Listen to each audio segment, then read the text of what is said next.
We needed it more than you. That's what my brother-in-law said, smirking across the living room while everyone pretended they didn't hear him. My hands were still cold from the lake water when I checked my account expecting to clear a few payments. Instead, I watched every dollar I had saved over 5 years vanish in one blinking refresh. Zero. All of it. Gone. I looked up at him. His glass raised his laugh sharp enough to cut. They thought I would crumble right there at the lakehouse. But the truth was simple. This wasn't the moment I broke. It was the moment I woke up. My name is Florence, and for most of my life, I believed family was something solid, something you could lean on without wondering if it would collapse beneath you. I grew up in Portland in a small house that always smelled like sawdust and Sunday coffee. My parents ran a tiny hardware store on the edge of the city, the kind of place where regulars stopped by just to talk. They raised me to work hard, keep my word, and never take more than what I earned. Allison, my younger sister, was different. She floated through life like it owed her something.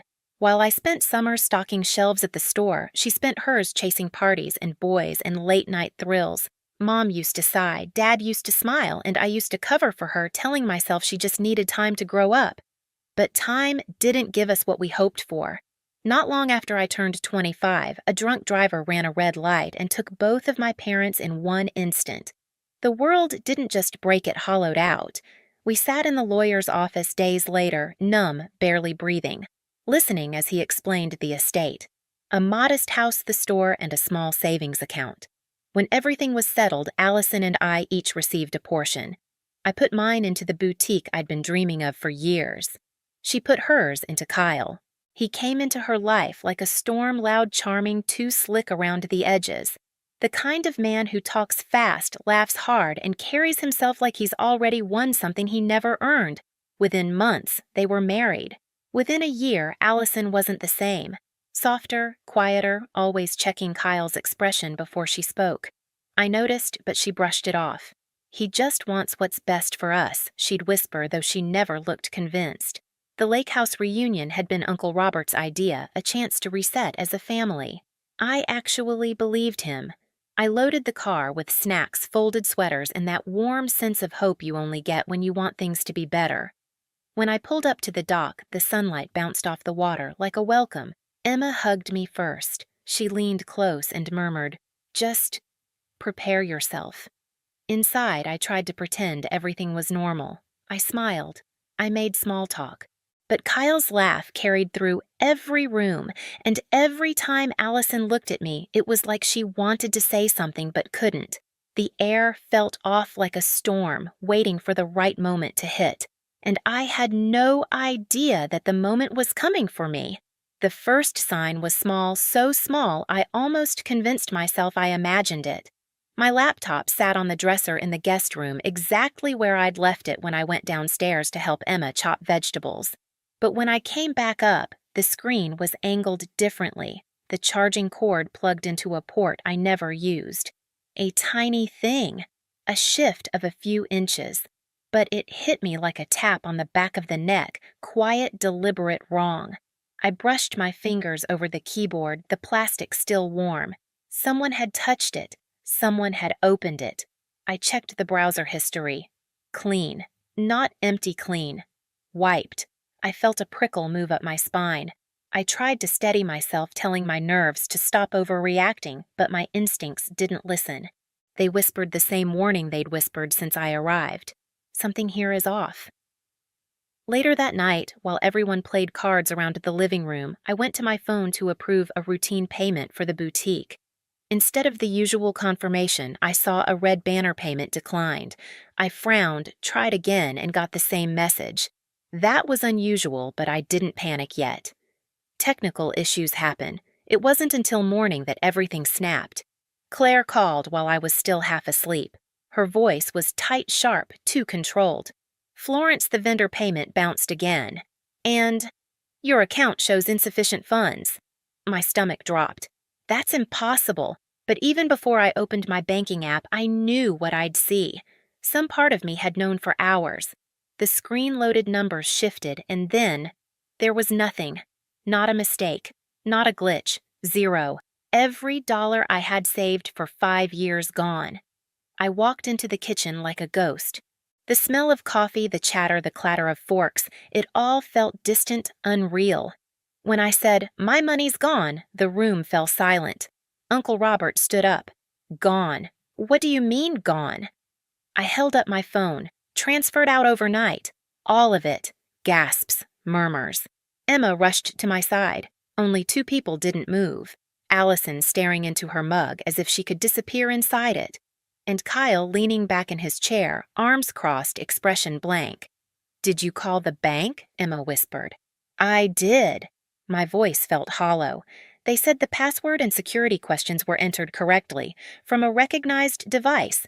A chill swept through the kitchen. I didn't look at anyone but Kyle. "You were near my laptop yesterday," I said quietly. "Were you in my room?" Allison's head snapped up. "Are you accusing my husband?" Kyle exhaled a laugh, short, smug, dismissive. "Maybe your little business partner messed up. Or maybe you don't know how money works." His tone sliced through the air. "Show us your bank statements," I said. "If you're so financially stable." His smirk twitched just barely. "I don't owe you proof." "Oh, really? Because if you weren't involved, you'd be shouting louder than anyone here." Allison's hands trembled. She wouldn't look at me. Kyle finally leaned forward, voice cold enough to frost glass. "We needed it more than you."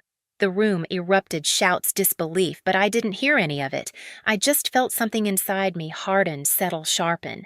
This was no misunderstanding. This was betrayal, planned, personal, and precise. And it was the moment I stopped being afraid. I don't remember sitting down. One moment I was standing in the kitchen with Kyle's words ringing in my ears, and the next my legs felt too weak to hold me. My palms were cold, my breathing shallow, but my mind was suddenly the clearest it had been in years. Shock does that. It shatters the noise until only the truth remains. Allison whispered something, her voice shaking, but I couldn't hear her. My focus narrowed to the man leaning back in his chair, like he'd just won a game no one else knew they were playing. Kyle tapped his thumb against his glass, relaxed, utterly sure of himself. That confidence, so smug, so unearned, did more than devastate me. It woke something. I stood slowly, my legs trembled, but my resolve didn't. My fingers found the strap of my bag hanging over the chair. The leather felt cool, grounding. When I picked it up, Kyle's eyes flicked to the movement. Just a flicker, but enough. Trembling, I reached for my bag and said, I paused long enough for him to smirk again. "Then you won't mind what's coming next." The room froze. Even the hum of the refrigerator felt louder than anyone's breathing. Kyle scoffed and stood up so abruptly his chair scraped across the floor. "You're not calling anyone," he snapped, stepping toward me. Before he got close, Uncle Robert moved in front of him, shoulders squared. "Back off," he said. Calm, firm, the kind of voice that had settled decades of family arguments. Kyle laughed in his face. "Oh, please. She's being dramatic. The money's gone. Done. Buried. She'll never see it again." The look he gave me wasn't the look of a man bluffing. It was the look of a man used to getting away with things, the kind of man who counted on people staying quiet. Allison finally rose from her seat, voice cracking. "Kyle, please." He didn't even look at her. He grabbed her wrist like a handle and pulled her beside him, a gesture so quick and practiced, my stomach turned. I took a step forward. "Allison," I said softly, "what's really going on?" Her eyes darted to mine, haunted, trapped. She opened her mouth, but Kyle's grip tightened. "We're leaving," he barked. "Get your stuff." "No one is going anywhere," I said. My voice wasn't loud, but it carried. "Not until I get every cent back. Or until the police get here." Kyle laughed, a sharp barking sound. "The police. Go ahead. Call them. Tell them you lost your money." "What are they going to do? Hug you?" He thought this was still his moment. He had no idea it was already over. Because while he had been gloating, I had been remembering something he didn't know. 6 months earlier, after a hacking attempt on my boutique's network, I'd installed a quiet little security tool on my laptop. A tool that photographed anyone trying to access my files, logged keystrokes, stored device IDs, kept everything time-stamped, and if someone had used my laptop in the middle of the night, the evidence was already safe, already recorded. I pulled my phone from my bag. Kyle lunged, but Uncle Robert blocked him again.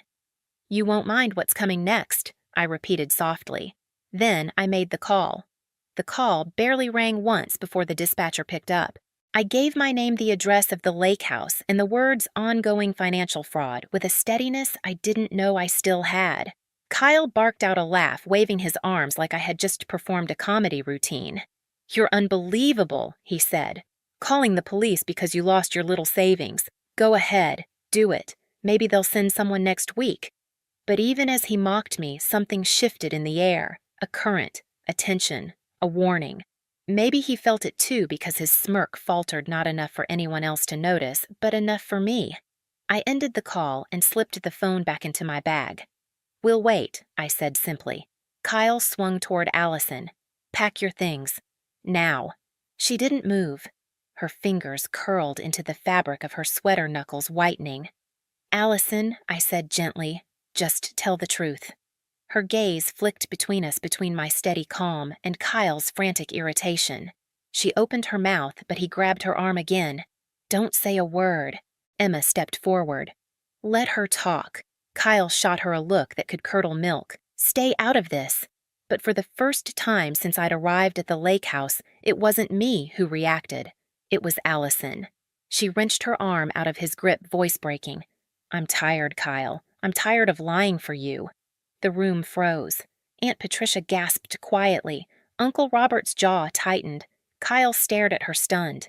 Then, anger rose in him like a tide. "You stupid," he never finished the sentence, because that was when the sound came, a loud, violent bang so powerful it shook the walls, rattled the windows, and sent a few picture frames crashing to the floor. Everyone flinched. Even Kyle. Emma whispered, "What was that?" But I knew. Deep down, I knew. Seconds later, the front door flew open with a force that whipped cold morning air through the hallway. Heavy steps pounded across the wooden floor. Voices followed. Portland police. Nobody moved. Kyle's bravado evaporated. His face drained of color as 3 uniformed officers entered the living room, followed by a woman in plain clothes, Detective Harmon. She held a folder in her hand. "Florence," I stepped forward. "That's me." She nodded, once eyes sharp and efficient. "Your bank's cybersecurity team flagged suspicious transfers tied to your accounts. We received the alert and traced multiple login attempts from this location." Kyle found his voice stuttering. This is a misunderstanding." Someone hacked us." Detective Harmon raised an eyebrow. "Interesting. Because the login attempts came from a recognized device." Uncle Robert's eyes drifted toward my guest room. Mine stayed locked on Kyle. He swallowed hard. "Lots of people could have borrowed her laptop." "Good," I said quietly. "Then you won't mind what's in here." I handed Detective Harmon my phone. She opened the folder I'd prepared, scrolling through photos and timestamps. Photos the security software had taken. Photo after photo of Kyle sitting at my laptop typing with intense focus, the glow of the screen reflecting off his face. Every angle, every attempt, every keystroke logged. Detective Harmon's expression didn't change, but her voice did firmer, colder. "Mr. Henderson, turn around. Hands behind your back." Kyle stumbled backward. No, wait, this is crazy." 2 officers grabbed him before he could bolt. He thrashed, shouting, "Allison! Tell them I didn't! Allison!" But Allison wasn't moving toward him. She was standing beside me, crying, but steady, stronger than I'd seen her in years. "You did it," she whispered. "You know you did." Kyle stared at her like she'd stabbed him. "You worthless Detective Harmon cut him off. Enough." They cuffed him. His wedding band clinked against the metal as his hands shook. "You think you're free without me?" he spat at Allison. "You're nothing without me." Allison stepped closer, not to comfort him, but to deliver the quietest, sharpest blow. "I was nothing with you." His face twisted. His bravado crumbled. And for the first time since I'd met him, Kyle looked afraid. As they dragged him toward the door, he shouted my name like it was an accusation. "Florence. This isn't over." But it already was. When the officers pulled him outside, The house fell silent. Completely silent. Aunt Patricia wiped her tears. Uncle Robert let out a shaky breath. Emma touched my shoulder. Then Allison collapsed into my arms. Not weak released, like a weight she'd carried for years had finally slipped off her back. "I'm sorry," she cried. "I should have told you. I should have left him. I just didn't know how." I held her tighter. "It's over now," I said. "You're safe." Detective Harmon returned. "With all this evidence, you'll likely recover most of the funds, and he won't be able to use threats or coercion against anyone for a long time." I nodded, but my eyes drifted toward the window, the place Kyle had stood the night before, laughing like he owned the world. Today, the world answered him back, and it didn't laugh. The lake house felt different after Kyle was gone, quieter, lighter, almost like the walls themselves exhaled. The officers' cars had already rolled down the long gravel driveway when Allison and I stepped onto the porch. She looked small in the morning light, but not fragile, more like someone finally realizing the world wasn't as dark as she'd been taught to believe. Over the next week, everything moved quickly. Detective Harmon kept me updated as the bank recovered transfer records and traced Kyle's digital trail. When she called to tell me that most of the money would be returned and the remaining losses covered by fraud protection, I sat down on the edge of my bed and let myself breathe for the first time in days. 5 years of work. Saved. Allison made her own call to a friend with a spare room and filed for divorce soon after. She moved in with me, temporarily filling my apartment with soft apologies and the scent of her late-night baking. There were moments when guilt washed over her in waves, but I reminded her that surviving someone like Kyle wasn't weakness, it was endurance. And now she was choosing something better. A few weekends later, the family gathered again at the lake house this time, not for a reunion, but a reset. We repainted the porch railings, fixed the windows Kyle had slammed during an argument months earlier, and opened every curtain to let the light back in. The house didn't feel haunted anymore. It felt reclaimed.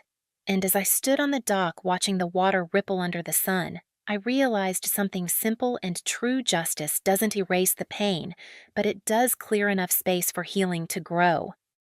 A month later, I stood inside my second boutique sunlight spilling across the new displays like a promise I'd fought hard to keep.